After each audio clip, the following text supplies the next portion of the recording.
Здравейте, приятели на Баш подкаста. Вие сте със специалната поредица на Баш подкаста, образователната поредица, в която ви запознаваме с хора от академичния свят, с които разглеждаме и теоретичната част на някои аспекти от бизнеса.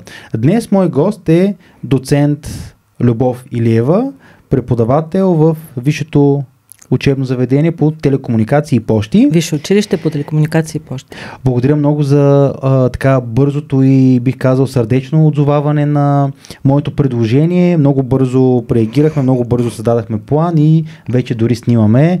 Здравей, как си? Добре, благодаря, чудесно. Димитър, който беше един от предишните гости в тази поредица, говорейки с него, той много така силно препоръча теб като човек, който да поканя, за да си поговорим за нещо изключително важно, не само в света на бизнеса, а бих казал изобщо в човешкия свят, а именно меките умения и уменията за комуникация. Комуникацията, да. Какво можеш да кажеш в общ план за този аспект на човешките умения? Да комуникираме. Това е супер важно, човешкото умение, да комуникираме. Само, че в големите скоби ще кажем, че ние сме в процеса на комуникацията 24 часа на денонощието. Това не е странно, на пръв поглед може би звучи странно, и когато питам студентите колко човека са необходими за да има комуникацията, винаги казват 2 или повече. Но ние оставаме насаме със себе си и процеса на комуникацията ни спира. Не е сложно, достатъчно може да се обясни, достатъчно не е просто, но не е толкова сложно. Какво е важно за комуникацията? Важно е да виждаме човека насреща, човека отсреща. Важно е, супер важно е да умеем да слушаме човека, който е насреща. Много е важно да знаем какво искаме да кажем, каква ни е целта. В житейския план винаги сме в този процес. В комуникацията има невероятно много аспекти. Можем да я разделим по различни признаци на формална и неформална, бизнес комуникация, делова комуникация и неформалната, в приятелска среда, в семейството. Също така можем в бизнеса вече да разделим комуникацията на вертикална и хоризонтална. Също така любимото на всички е комуникацията вербалната и невербалната. И също така трябва да знаем какви пречки съществуват в процеса на комуникацията, за да се разберем. Те се наричат комуникативни бариери. От тук нататък чакам въпроси. Да, те са много. Те са Добре, много, да. Ако приемем, че умението за комуникация се развива като всяко едно друго човешко умение, развива има си се първи стъпки, човек първо пълзи, после се изправя, подпира се, после прохожда. Кои са първите стъпки в изобщо комуникацията, която най-вече един човек, който е предприел стъпките да има бизнес, трябва да се фокусира и да овладее? Уменията са много и те се развиват и те трябва да се научават. Ако човека има бизнес, той най-малкото ще комуникира със своите колеги. Тук не сме в равностойно положение. Ако говорим за хоризонталната комуникация, ние сме равностойни с колегите. Ако говорим за вертикалната комуникация, там има иерархия. Когато имаме иерархия, ние спазваме някакви правила, наложени от дадената фирма, от обществото. Комуникацията трябва да бъде ясна, трябва да се държим етично, трябва да уважаваме човека насреща. Дали той ни е колега, дали той ни е подчинен, и някои неща ние не можем да си позволим в посоката на нашия началник, съответно зависи. В случая на формалната комуникация съществуват определени бариери, съществуват определени разстояния между нас и колегите. И хубаво е да ги спазваме. Когато сме с приятелите или с семейството, разстоянието се скъсява. Ние пускаме хората много по-близо до нас. Защо това не бива да се случва в бизнеса? Защото ако си позволим да допуснем прекалено близо до нас, за съжаление някои насреща могат да се възползват от нашата уязвимост. Тоест, когато допускаме близко, ние показваме слабите си места, показваме къде сме уязвими. Това може да ни се отрази нататък не е много добре. А когато говорим за комуникация с клиенти, какво би казала за това ниво на комуникация? Комуникацията с клиенти пак зависи. Дали този клиент е един човек, дали това е малка фирма или това е голяма фирма. При комуникацията с клиентите вероятно отиваме в посоката преговори. Когато говорим за преговорите, това вече е отделна тема и ние трябва да съберем максимално много информация за тези, с които ще преговаряме. Ако е един човек, може би не е чак толкова. Зависи колко зависим от този човек. Дали той ни е толкова необходим, че всичко при нас зависи от това дали той ще приеме да работи с нас или не. Когато фирмата е малка, трябва максимално много да разучим тази фирма, да събере максимално много информация за нея. Почтена ли е фирмата? Как борави с своите контрагенти? Как заплаща и така нататък. В случая, когато вече сме отишли в посока преговори, ние трябва да знаем нашите цели, целите на преговорите. Те са очевидни в повечето случаи, но нашата комуникация, преговорите ще ни бъдат успешни, ако ние постигаме нашите цели. Когато не постигаме нашите цели, комуникацията няма да е успешна. Има правила. Тези правила са на теория, преговорите трябва да бъдат прозрачни, ясно поставени цели, трябва да се държим любезно и уважително към страната, с която преговаряме. Има и по-хард правила за преговорите, т.е. в случай на сериозните преговори ние не трябва да показваме нашите емоции. Тоест, ние трябва да даваме място на невербалната комуникация. Не винаги можем да удържим покермеск, но този, който е насреща, ще търси нашите слаби страни и ние можем да се издадем, ако си позволим изказването малко в страни или даже не изказване, а поведението, което да покаже, че нещо не ни харесва, нещо сме ядосани, нещо бихме отклонили тематиката. Тоест, по принцип, правилата се научават. Трябва да умеем. Ние не можем да контролираме емоциите си. Емоциите не можем. Това е илюзия. Ние можем да контролираме изявата на нашите емоции.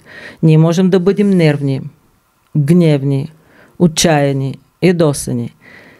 И нищо от това не бива да се показва в случая на преговори. Трябва да умеем да владеем израза на емоциите. Това се учи. Между другото, в помощ на овладяването на емоциите е спорта. Категорично да. Тоест дисциплината, тренировките, работа със себе си. В случая на преговори ние трябва да работим с огледалото. Тоест да умеем да държим една любезна усмивка и да не се издаваме с никакви други прояви в посоката на събеседника, предмета на преговори. Нещата са много. Нещата наистина са много.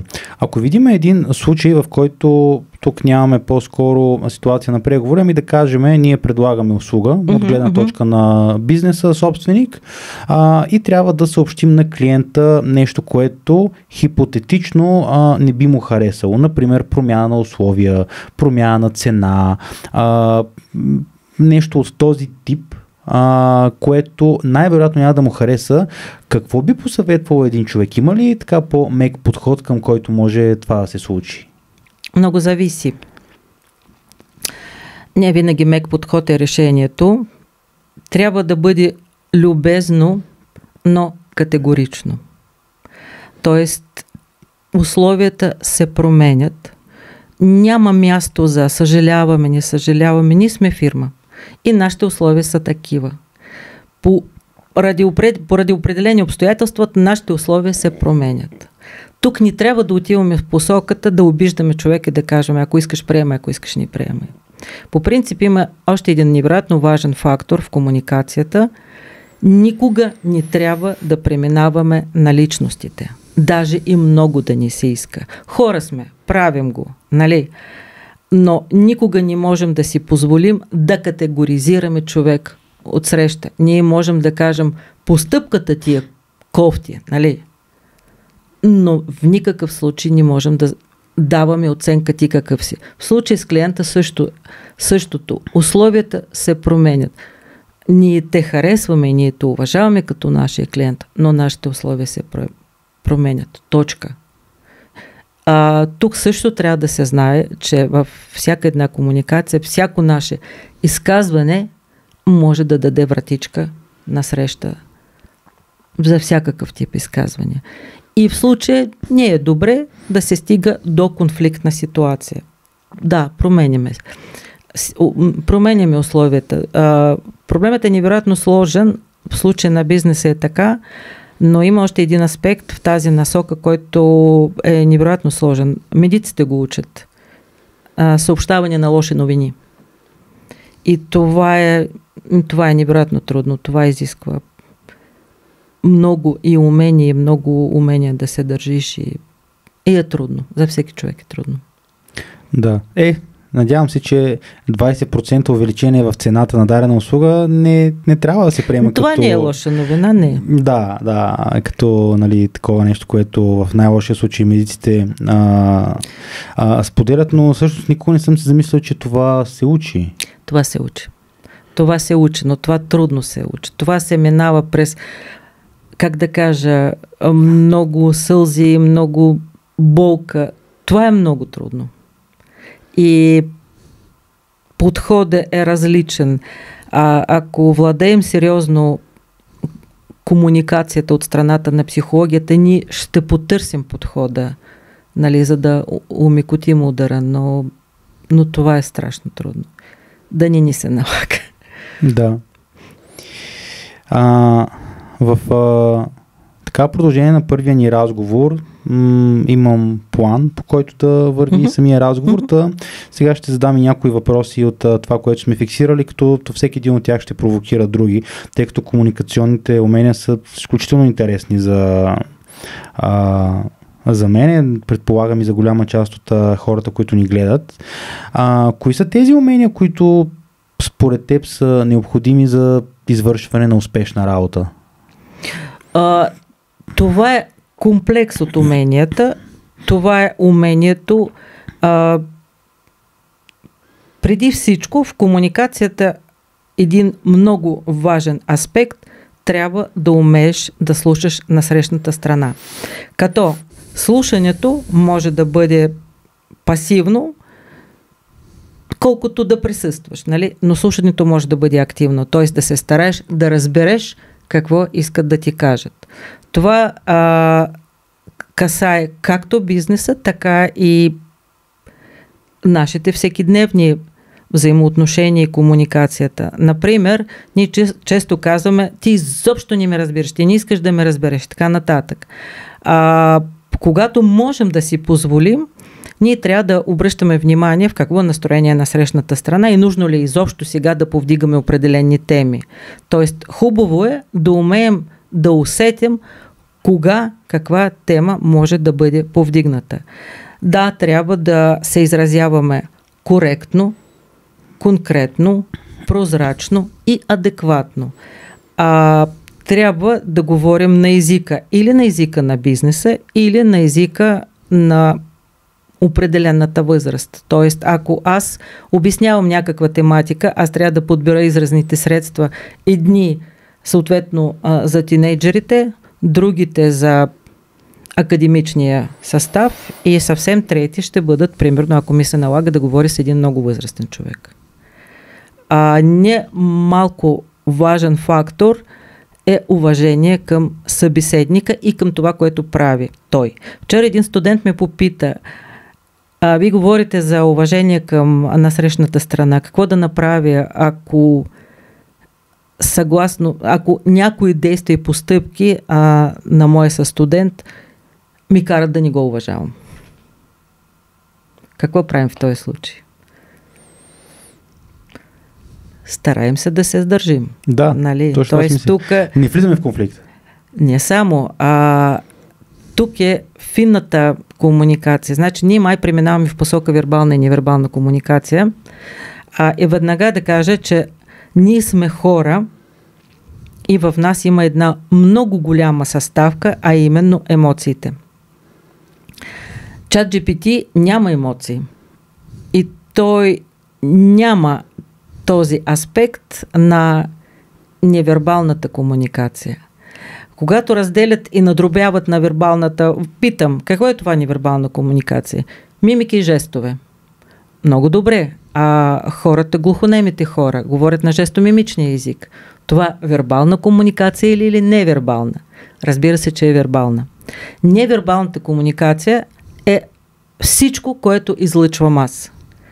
Може да се каже мимики, жестове, поглед, но всъщност цялостното аз, когато аз влизам с моето настроение, с моите емоции, с моето желание да говоря или нежелание да говоря, това всичко се прочита извън тези думи, които аз казвам. На преговорите, които ние така или иначе съсегнахме, събеседника, особено опитен събеседник, много бързо ще види луфта между думите и между емоционалния фон. Ако ние веднага се вижда раздразнението, изнервеност и така нататък, но примерно, ако ние абсолютно следения фон ще кажем обичам те, нали, надали някой ще ни повярва, че говорим това, което чувстваме. Тоест, невербалната комуникация е всичко. Телефон. В телефон присъстват интонации, тембъра на гласа, паузите. Интонациите, тембъра на гласа и паузите също са много важни в случай на преговорите. С тях също издаваме какво усещаме, какво ни е настроението, какъв ни е подхода и тренира се умението да говориш спокойно, ясно, учетливо и да избираш адекватни средства за изразяване на мислите и желанията. Задава си момента с работата в екип. Това, между другото, в сигурно 100% от епизодите, в които съм имал гости, които са собственици на бизнес, като ги питам за проблеми в бизнеса, това е персонала. Но някои от тях пък имат много добре изградени екипи, а в тези екипи има комуникация, има пак вътрешна комуникация между екипа, има комуникация на екипа с менеджера. Какво е? Тук се появява една такава много важна думичка, а именно думата цел. В случая на екипна работа трябва да умееш да подчиниш своите лични цели на целите на екипа. Ако искаш екипът да се движи напред, ако искаш екипът да бъде успешен, трябва да умееш малко да сложиш настрани своите цели. Банално. Някои дни се налага да останеш след работа няколко часа. Оставаш, ако се налага. Ако се налага да работиш събота и неделя, работиш. Между другото, много ярък показател за екипна работа е спорт. Отборен спорт. Баскетбол, волейбол. Отборът ще бъде успешен, ако има общност в целите в играта, а не всеки да дърпа одеялото към себе си.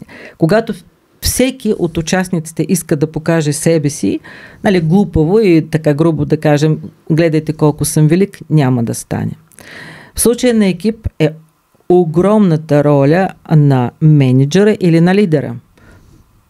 В случая на екип е много важно да умееш да създадеш благоприятни условия за комуникация.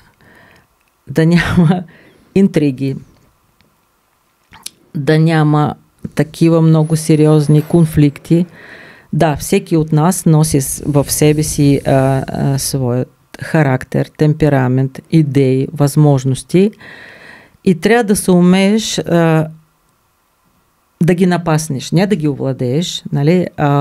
Трябва да овладяваме ние, трябва да умеем да се въздържаме, трябва да умеем да бъдем сдържани, трябва да умеем да се подчиним малко на общата цел. Тук има една малка скобичка, но тя е колкото забавна, толкова интересна.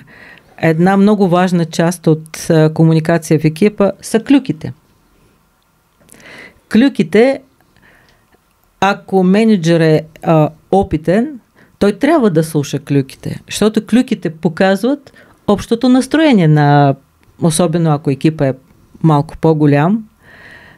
Има такива тънкости и някакви тънки трикове, които и трябва да знаем, и трябва да предвиждаме, и трябва да умеем да съберем нужната информация. От всякъде можем да съберем информацията.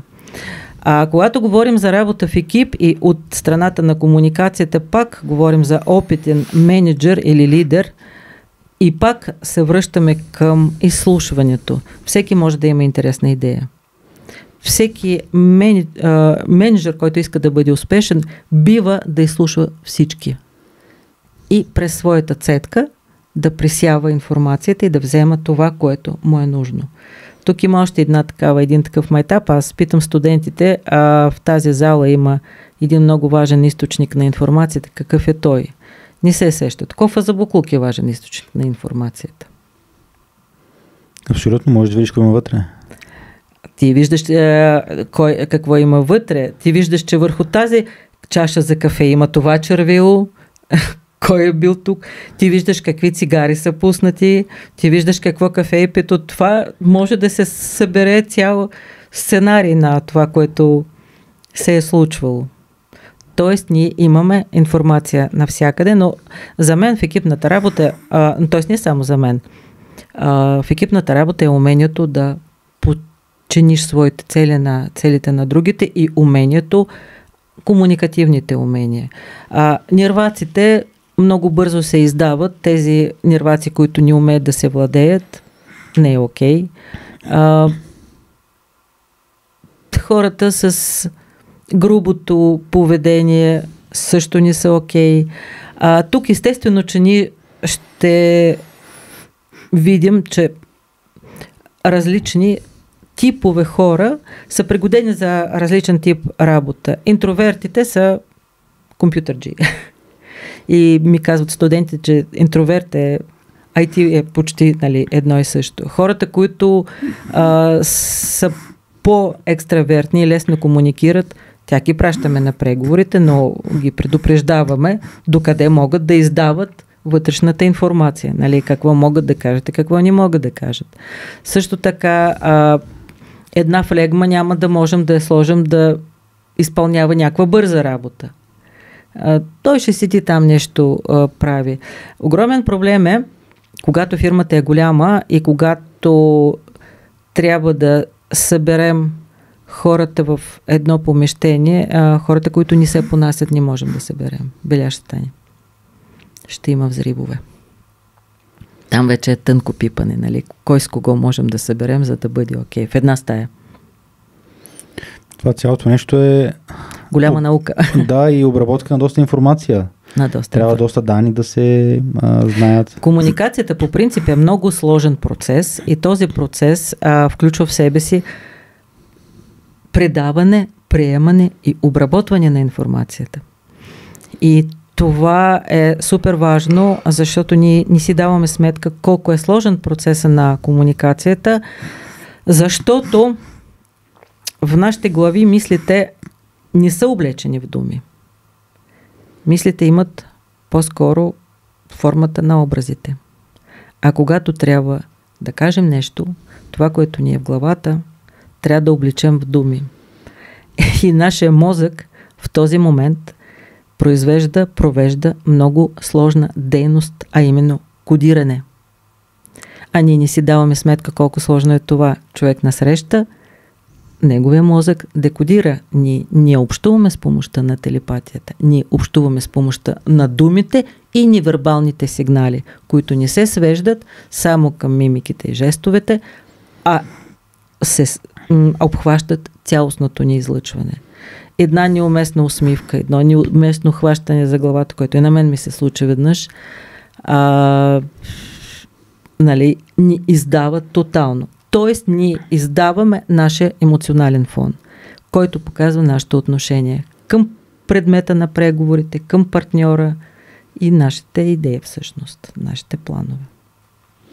Говорейки за умението да говорим, да изказваме, да възприемаме информацията, сме записали и умението да слушаме. Супер. Какво представлява това умение да слушаме? Ние чуваме всичко, което ни се казва, но май не съвсем винаги. Не съвсем винаги. Умението да слушаме е супер важно умение и далеч не всички го владеят. Има много голям процент хора, които искат да кажат, но много малко хора умеят да слушат. Вече казахме, че слушането може да бъде пасивно и активно, а внимателното изслушване на събеседника е много важно. Внимателното изслушване е ключ към успешната комуникация. Трябва да разберем. Ако сме толкова умни, обиграни, опитни, слушайки, ние можем да извлечем допълнителни пластове информация. Тоест не само това, което ни казват, а както на времето се казвали, че ние умеем да четем между редовете. Нали? И когато слушаме, ние можем да съберем много повече информация. За съжаление има хора, които говорят едновременно, т.е. тяхната цел не е изслушване. А изслушването върви ръка за ръка с вниманието. Концентрация на вниманието. И тук се появява още един такъв момент, който го наричаме емпатия. Емпатия е нашата черта, която ни дава възможност да знаем, че другият има чувства и усещания. И трябва да ги уважаваме. Това към бизнеса няма чак толкова отношение. В случая на бизнеса нашите чувства никой не го вълнува. Нали? Ние говорим по предмета, по цената, по същината, обаче ако ни е нервно и ако искаме да изразим своите емоции, трябва да излезем, можем да избухнем, можем да използваме ненормативната лексика и така нататък, но в случая на бизнеса ние сме спокойни, внимателни, не такива, флегматични, да, добре, трябва да сме много концентрирани, за да не изпуснем нещо, което върви измежду редовете, в скобите и така нататък. Също така слушането ни е невероятно важно и във всекидневието и ни веднъж сме казали или сме чули, ти не ме слушаш изобщо, защото просто човек е концентриран върху своите мисли и няма вектор на комуникацията му не е насочен към събеседника. Слушането е много важно нещо. Кои са основните комуникационни бариери? Те са безброй. Комуникационни бариери е това, което ни пречи да се разберем. Естествено, че като говорим на чужди езици, това на твърде различни езици, японски и германски, немски, например, това е очевидно. Но комуникационните бариери на момента могат да бъдат следните. Ти си в лошо настроение, аз съм в добро настроение. Разликата в настроението. Аз ти говоря едно, акълът ти е друга, ти въобще не можеш да се настроиш на моите вълни. Комуникационните бариери могат да бъдат да изникват между хората с различна степен на образование.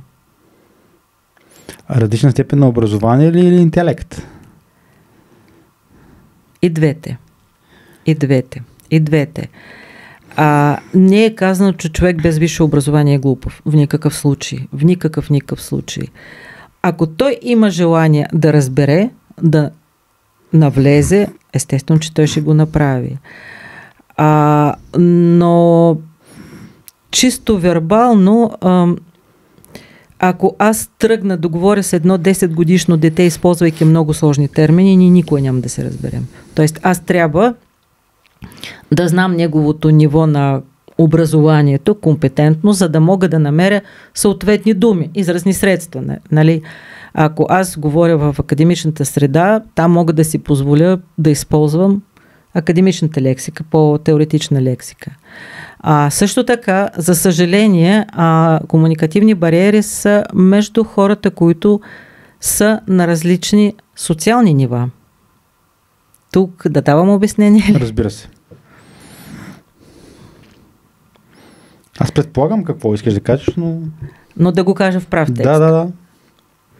Някои хора, които са на някакви много високи позиции, понякога забравят откъде идват. Понякога забравят за хората от други социални нива и си позволяват да се държат пренебрежително към хората. Това е. Аз точно това исках да стигнем до него. Къде в комуникацията слагаш егото на човек? Защото според мен той играе много голяма роля. Всички имаме его или азът. Без егото ние сме ние. Ние не можем да се разтворим. Имаме егото. Тук какъв точно въпрос е? Как трябва да го придържаме егото?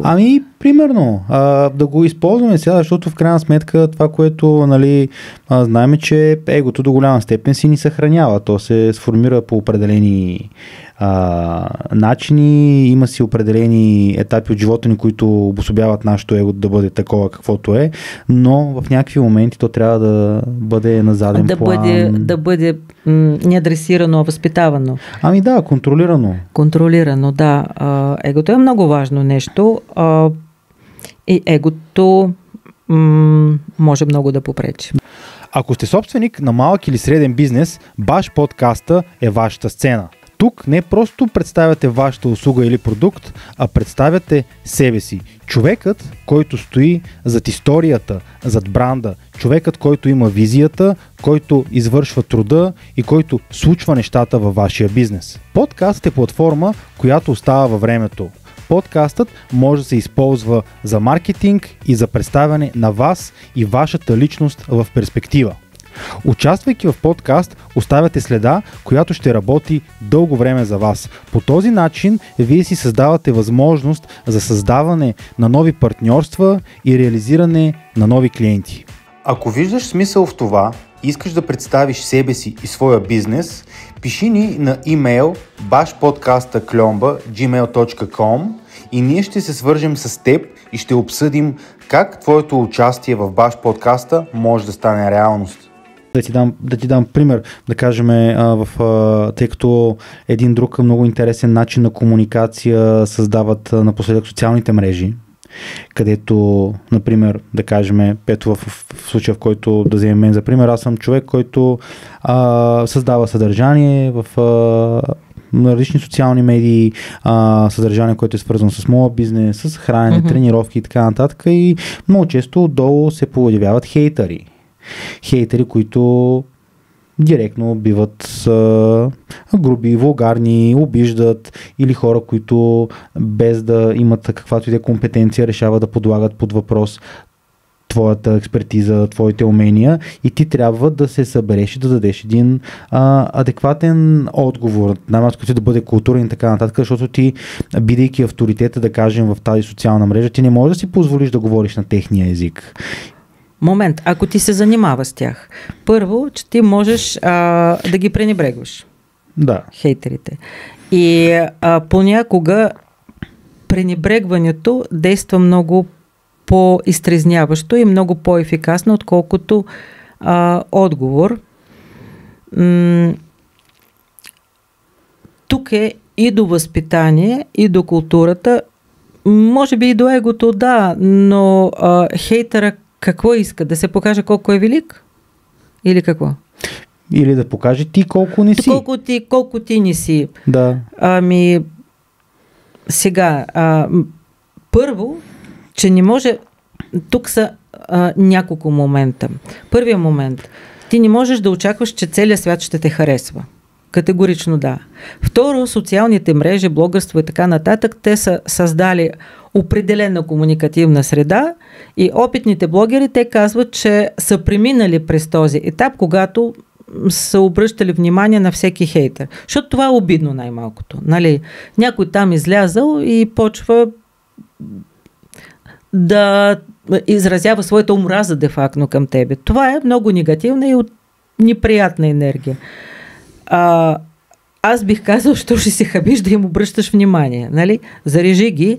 А в човешкия свят, особено към децата и към тинейджери и към учениците, аз за малко съм работила в едно училище и го видях със своите очи, можеш да крещиш, можеш да удариш, но най-много засягаш, когато ни говориш на един човек. Най-голямо наказание за едно дете е да не му говориш. Като наказание. Няма да ти говоря. И има такива родители, които няма да ти говоря една седмица, един месец, не знам си какво. По този начин ти го правиш не само незначим или невидим, той не съществува за теб. Същото и за хейтери, защото трябва да им обръщаш внимание. Те не съществуват за теб. Те са в друг свят и в друго измерение. Тук ми иде да кажа нещо, но ще се въздържа, т.е. майната им, нали, на хейтерите, да правят каквото искат, като са толкова умни, да направят своя блог и да растат. Но има такава категория хора, за съжаление, които нямат друго съдържание в живота. Нямат друго какво да правят. И те почват да насочват своята енергия в това да хейтят. Освен това ти не знаеш, бот ли ти хейти или човек. Да. Там зарязваш и не обръщаш внимание въобще. Но не можем, аз малко да продължа малко по-дълго, не можем да разчитаме, че всички ще ни обичат. Това е ефект на отличника. На децата, които им е внушавано от малките, на всяка цена трябва да има шестици. Защо? И когато ние искаме всички да ни харесват, защо? Аз съм си аз. Нали? Между другото, аз никога не споря. Аз казвам своето мнение, който иска го приема. Който не иска, има право. Кои са според теб най-добрите начини, по които можем да се справяме с различните комуникативни бариери, ако да кажем, ние сме установили някои, сега примерно, нали, от образованието и да кажем различните езици или различното ниво на интелект, там трудно можем да се справим от днеска за утре, но в някакъв примерно казус, в който ти се налага да имаш комуникация с човек, с който най-вероятно тя е била по-затруднена заради някакви такива бариери. Имаме ли ход? Не, какви бариери трябва да знаем, защото примерно има възрастови бариери. Нали? Хората в силно напреднала възраст, там има много сериозен проблем, защото те са възпитавани и са раснали в друга ценностна система, в друго културно-исторически контекст. Там е трудно. Когато ние говорим с хората, които, ето, например, хейтери, това си е бариер от всякъде. Нали? Там няма да се разберем, защото тяхната задача да те хейтат. И тяхната цел в живота да те хейтат. Там няма как да се разбереш.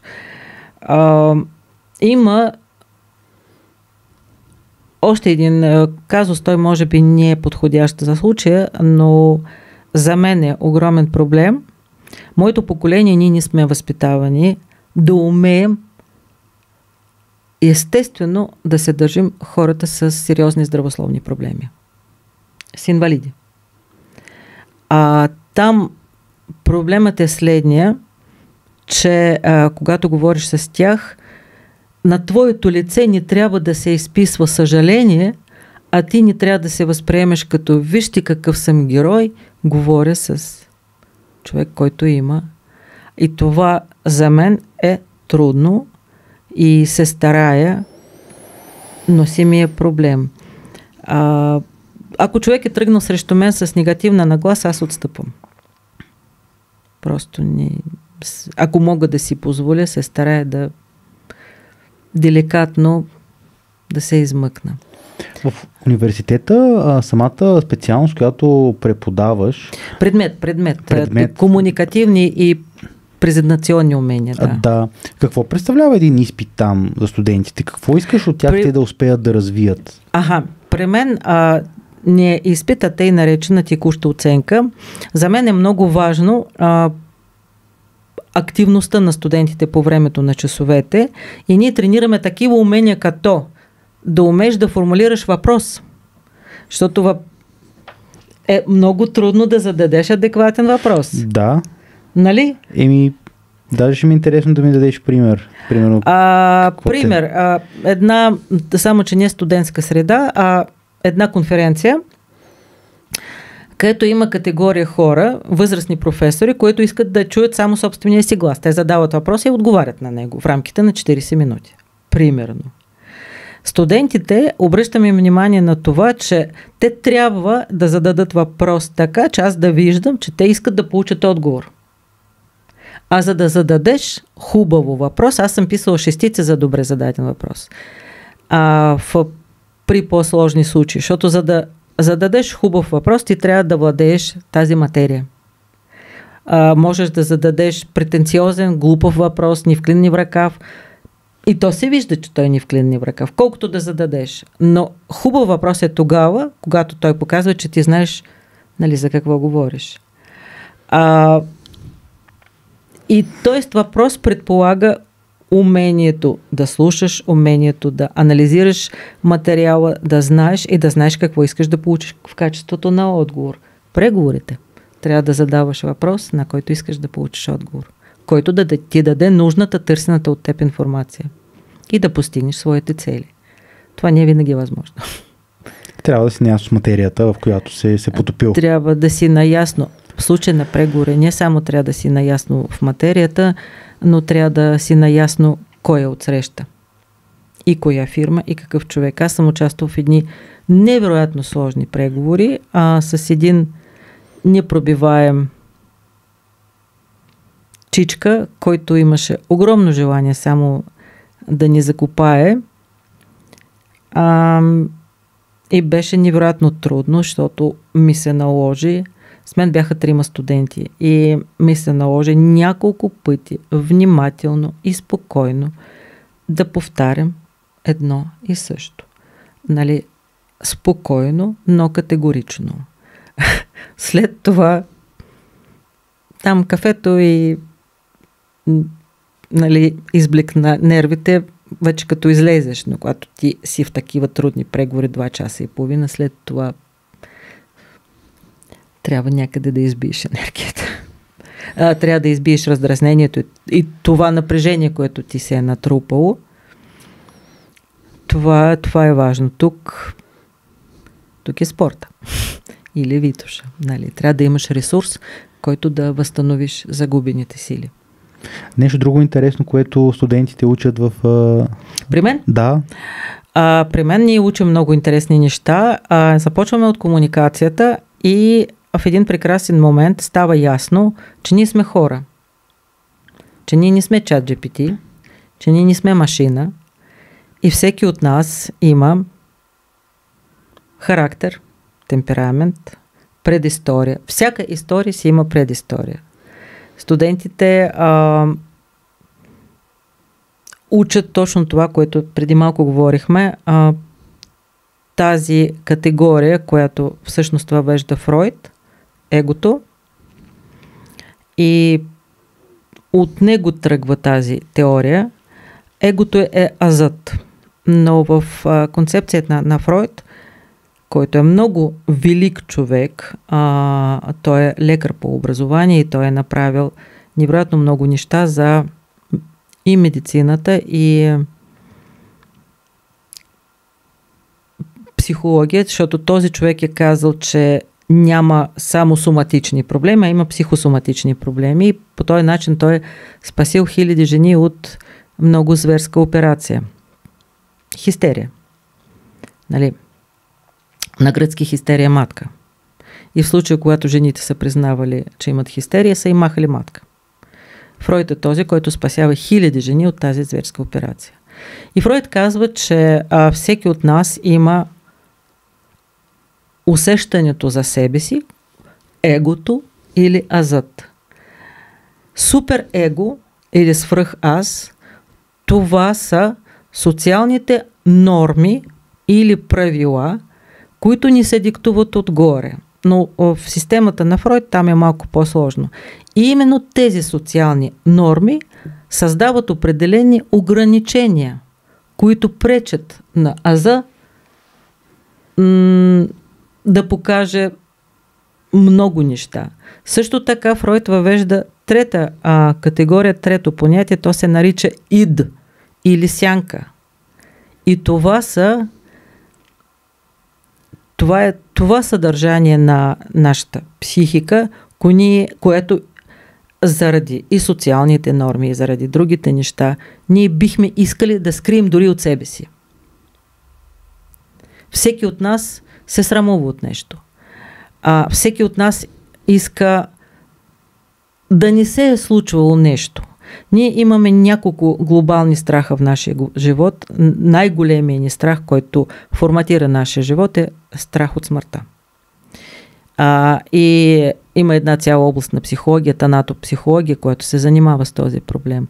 Но също така ние имаме и други страхове, които ни движат в нашето всекидневие, особено в работата, в обучението. Страх да бъдем унижавани. Това е отвратително усещане, когато ти унижават. И ние се страхуваме от това.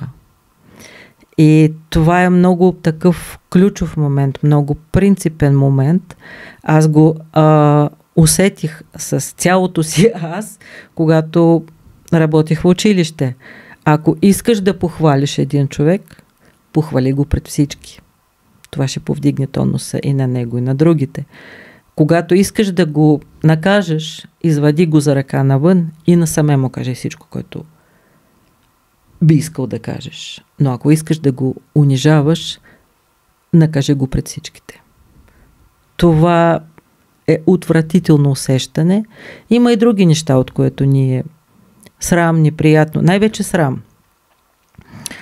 Срамът и чувството за вина са много силни бутони за манипулиране на хората. Тоест, ние трябва да избягаме, да се постараем да избегнем ситуацията, когато ни се вменява необосновано чувството за вина и когато някой се старае да ни засраме. Тоест, ние отиваме с моите студенти вече в посоката на изучаване. Сега силно ще кажа структурата на психика на един човек, защото ние всички сме ужасно осъзнати, ние имаме глава, имаме рацио, но имаме огромен пласт, който се нарича неосъзнато или подсъзнание. И именно с подсъзнанието ние комуникираме тези часове, когато не сме с някой друг. Т.е. когато казвам, че ние сме в процеса на комуникацията 24 часа на денонощието, това включва и този период от време, когато се обажда нашето подсъзнание, което преработва много информация, което получаваме по времето на един ден, една седмица, много повече, когато ни се обаждат нашите страхове, нашите преживявания.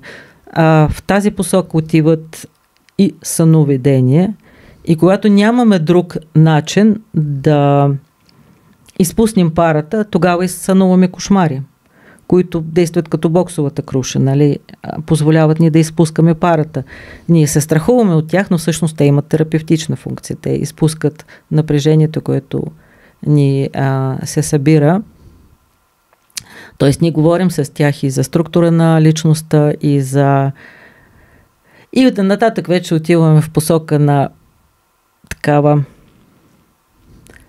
в посока на сериозното търсене къде са ни проблемите, които ни пречат да комуникираме нормално. Това могат да бъдат детски травми. Това може да бъде точно тази ситуация, когато са ни унижавали в училището. Например, аз имам категория студенти и ги питам в прав текст, дигнете ръка, тези, които се страхуват да говорят пред другите. Училище. Добре дошло.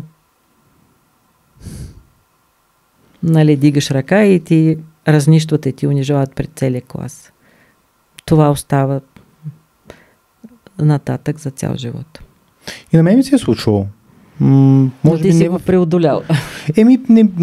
Нали сега имам спомен, то най-вече конско, нали, такъв тип, кога... Пред целия клас. Ако насаме едно действие. Пред целия клас, да, пред целия клас. Отвратително. Всяка се замисля, и аз съм правил доста глупости и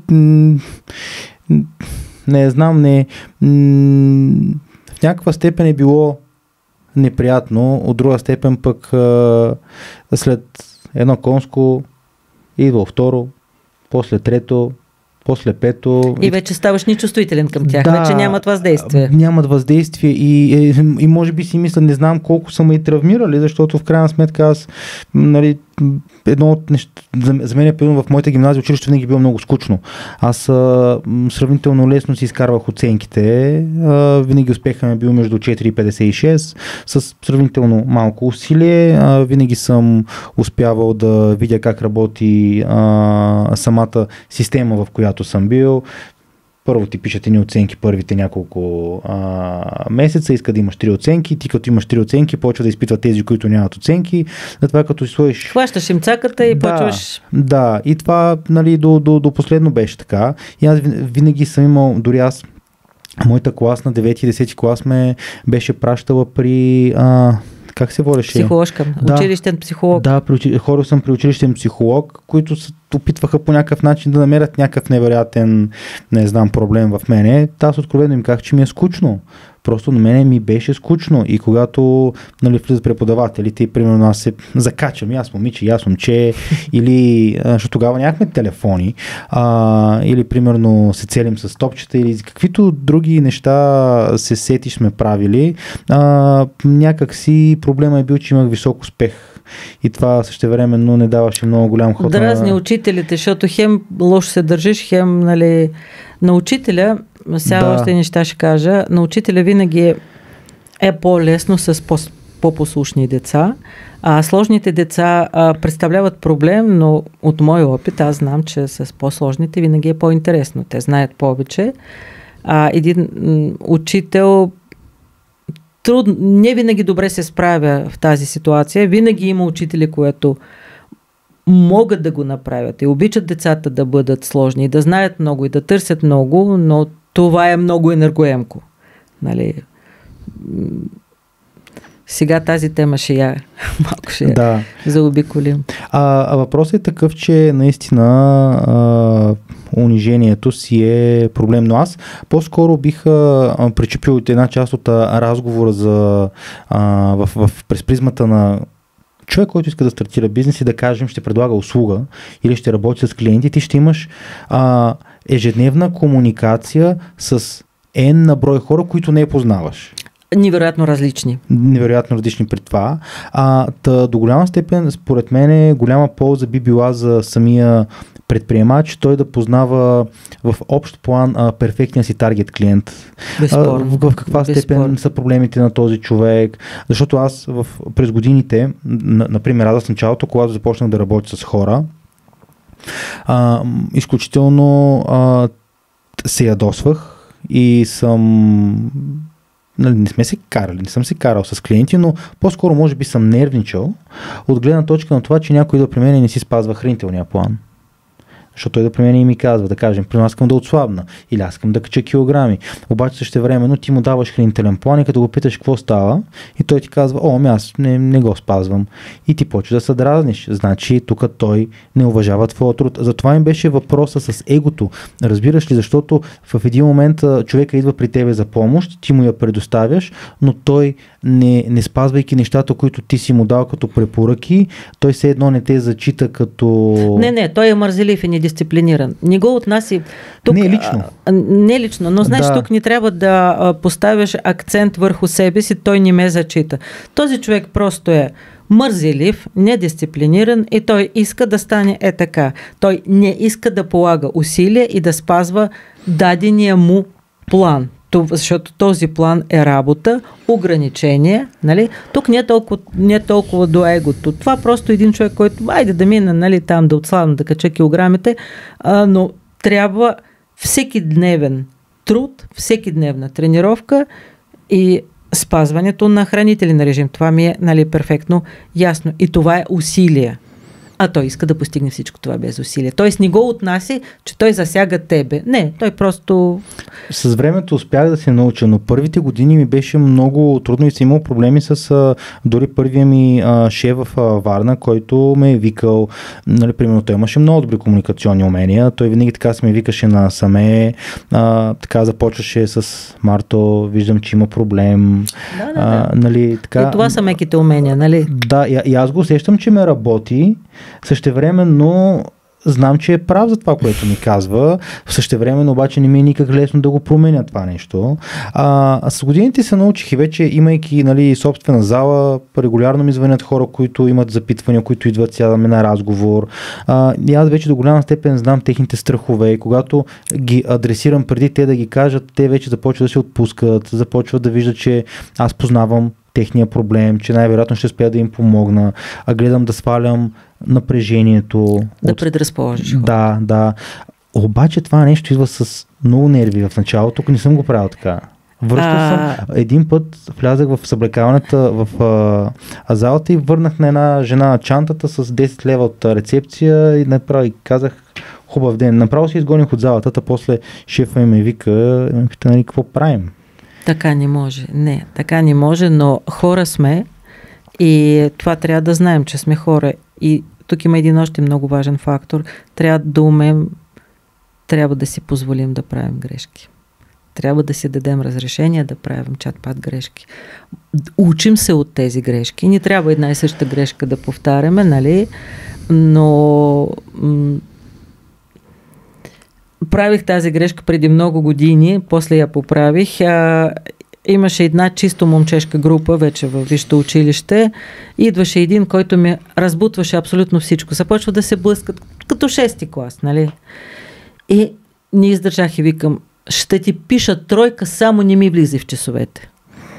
После той е разбрал, че аз пиша лесно високи оценки и после ние с него се спределихме се, не, но си оправихме отношението. Хора сме, просто могат да ти доведат до такава сериозна точка, където не можеш да...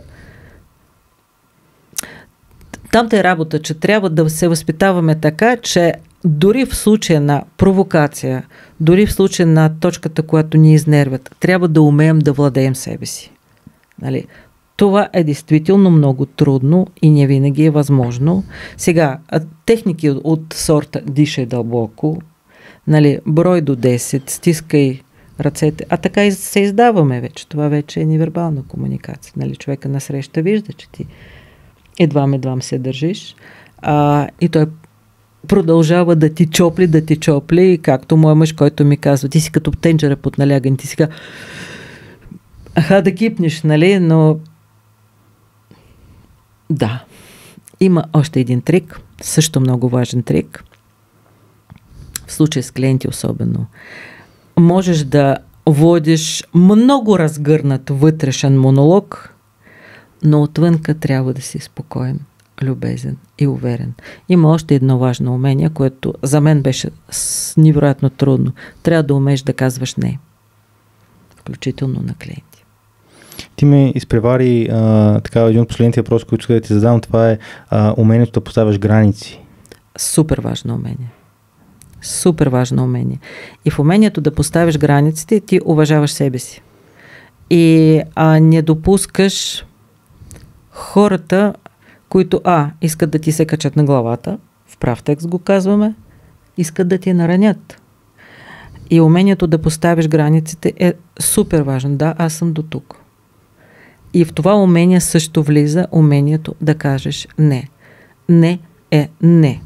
то трябва да бъде казано твърдо. Не. Аз те уважавам, ти си супер, но не. За мен това беше невероятно трудно. Постепенно се уча. И е супер, супер важно. Студентите, например сега, те са първи курс и аз влизам и ги поздравявам, добър ден, или срещам ги по коридора и те ми казват здравей. Трябва да им обясня, че все пак те трябва да се държат с мен на вие и към мен трябва да бъде добър ден или здравейте. Нищо лично, но просто си вече в случая в дадения момент аз определям правила, нали? Държа на това, вие да се държите с мен по този начин.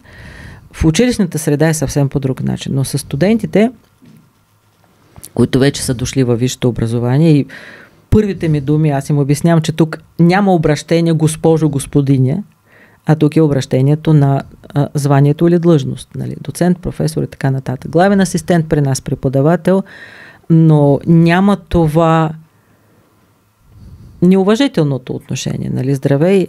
За съжаление, това поколение малко им трябва. Те много бързо вдяват. Но трябва да има някой, който да се наеме да им го каже. Това не винаги е лесно, но трябва да обясниш някакви правила. Също така в невербалната комуникация влиза това, че при мен на 15 септември идват девойки с микрошорти. И аз водя цял час и през целия час мисля как да им кажа, че това не е съвсем подходящо облекло за висшето училище. И ги оставям след часа, моля ги двете да се забавят малко след часа, 15 септември. И им казвам, че това не е подходящо. И те излезат с аргумента топло ни е. Добре, топло ти е. Но етикет са правилата. Етикет изисква, ако си в Европа и си жена и си на преговори през лятото, ти трябва да си с чоропогашник. Никой не пита колко ти е топло. Просто ти трябва да спазиш тези правила. Ако не ги спазваш, никой няма да се отнася към теб сериозно. И тогава казах, девойки, не се ходи баш така. Независимо от това колко ви е топло. Има и други начини на сваляне на преподавателите. Благодаря ти много за разговора. Изключително интересен и полезен, смятам, за хората, които им предстои нещо подобно, а то на всеки човек му предстои да комуникира на различно ниво. Ако трябва да обособим в едно изречение някакъв извод и послание, което би дала на бъдещи предприемачи, какво би било то? Учете се да комуникирате. Учете се да слушате, уважавайте хората на среща. Много ти благодаря за отделеното време. Приятели, това беше всичко от нас за днес. Надявам се този епизод от образователната поредица на ваш подкаст да ви е харесал и да е бил полезен за вас. Ако е така, споделете го в социалните мрежи, за да достигнем до повече хора. Благодаря ви и до скоро.